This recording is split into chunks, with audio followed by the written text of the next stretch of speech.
So all adolescents really need, that's really what they need, is more confusion about sex and gender when they're 13. That's just perfect. Is freedom. Well, it's like, freedom. Yeah, right. But then the other thing that is scary about social media is social contagion of mental disorders.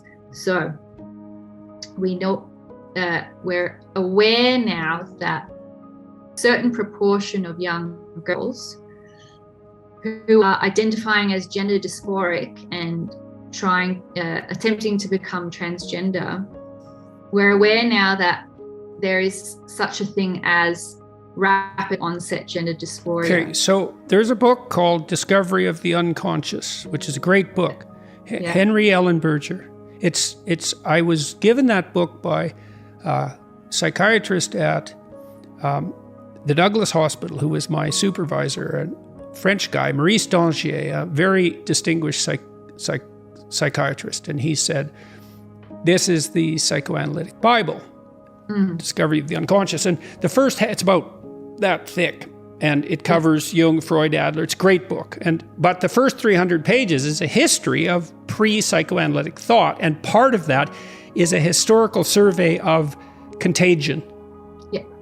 Right, and so the multiple personality disorder, for example, has cycled through about 300 years, and there are people who are temperamentally susceptible to such contagion. They're likely the same people who are relatively easily hypnotizable.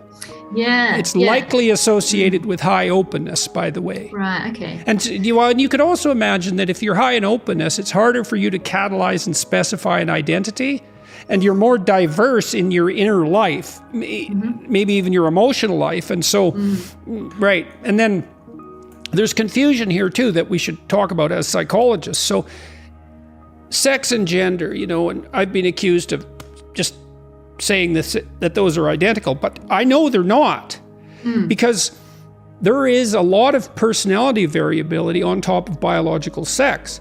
And it isn't a particularly rare woman who has essentially the same temperament as the average man. Sure. My suspicions are it's probably about 1 woman in 10. Now, it would depend on exactly how you made the cutoffs, but if it's not 10%, maybe it's 5%, I don't care. It's somewhere in that range. And the same can be said for men. And so it's perfectly possible for a boy to have a temperament that's more like a girl. But that does not mean that he's in the wrong body. That's a pretty radical solution for a problem that's essentially a consequence of normal temperamental variability. And so there is some utility in separating out gender from sex if you think of gender as personality, which I think is the appropriate way to think about it scientifically. But I knew back when I got entangled in my first political conflict, I thought, all this mucking about with gender categories is going to confuse and hurt way more people than it's going to help. And part of this is this problem of contagion of confusion. So all adolescents really need, that's really what they need, is more confusion about sex and gender when they're 13. That's just perfect.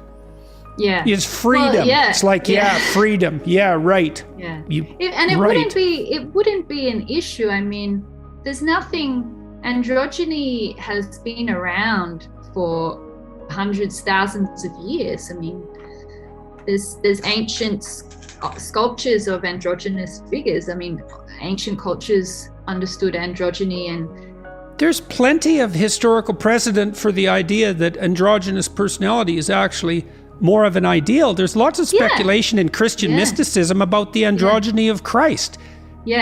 That's right. And when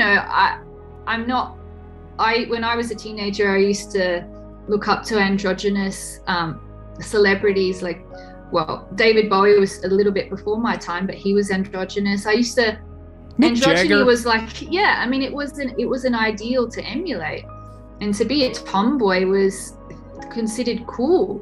But you would never consider medical intervention. You would never consider hormone treatment or modifying your body to. How about mastectomy?